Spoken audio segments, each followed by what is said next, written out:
અરવલ્લી જિલ્લાના સુપ્રસિદ્ધ યાત્રાધામ શામળાજી અને વિશ્વસ્તરીય બૌદ્ધ વિરાસત ધરાવતા દેવની મોરીના વિકાસ માટે જિલ્લા કોંગ્રેસ દ્વારા માંગ કરાઈ છે। કોંગ્રેસ પ્રમુખ અરુણ પટેલે મુખ્યમંત્રીને પત્ર લખી આગામી બજેટમાં બંને સ્થળોને સાંકળતા આંતરરાષ્ટ્રીય આધ્યાત્મિક અને વિરાસત પથની જાહેરાત કરવા અને વિશેષ પેકેજ ફાળવવા માંગણી કરી છે।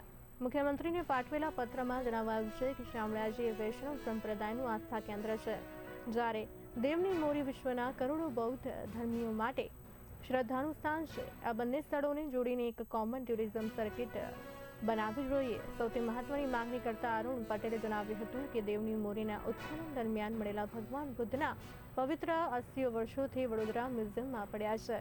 આ અસ્થિઓને માન સન્માન સાથે દેવની મોરી પરત લાવી ત્યાં સાંચીના સ્તૂપ જેવું ભવ્ય મહાવિહાર મ્યુઝિયમ બનાવવું જોઈએ, જેથી દક્ષિણ પૂર્વ એશિયાના દેશો જેવા કે જાપાન, થાઇલેન્ડ અને વિયેતનામથી પ્રવાસીઓ અહીં આવે અને રાજ્યને વિદેશી હુડિયામણ મળે।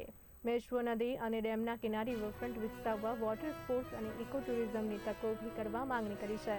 જિલ્લા કોંગ્રેસના મતે આ પ્રોજેક્ટથી સ્થાનિક યુવાનોને રોજગારી મળશે અને અરવલ્લી જિલ્લો માત્ર ટ્રાન્ઝિટ પોઈન્ટ મટીને એક આંતરરાષ્ટ્રીય પ્રવાસન હબ બનશે। આ સાથે મેશ્વો ડેમ પ્રોજેક્ટના વિસ્થાપિતોના પુનર્વસન માટે પણ તાકીદે જોગવાઈ કરવાની માંગ કરવામાં આવી। આ બાબતે રજૂઆત નાણામંત્રી વિધાનસભા કોંગ્રેસ પક્ષના નેતા ડોક્ટર તુષાર ચૌધરી અને કલેક્ટરને પણ રજૂઆત કરવામાં આવી અને આગામી બજેટમાં અંગે નક્કર જાહેરાત કરવામાં આવે।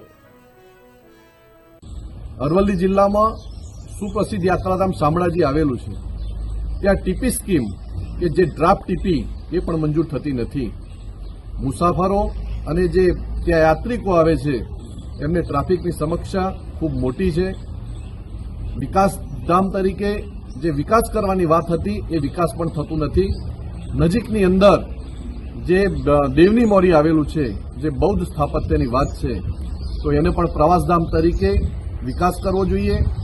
અગાઉ આ વિકાસ કરવા માટેની મોટી જાહેરાતો થઈ છે, પરંતુ બજેટની અંદર કોઈ જોગવાઈ કરવામાં આવતી નથી। જ્યારે આગામી સમયમાં જ્યારે બજેટ જાહેર થવાનું છે ત્યારે ગુજરાત સરકારના મુખ્યમંત્રીને અને નાણામંત્રીને મારી વિનંતી છે કે શામળાજી અને દેવની મોરી માટે અરવલ્લી જિલ્લામાં એનો પ્રવાસધામ તરીકે ખૂબ મોટો ફંડ ફાળવવામાં આવે।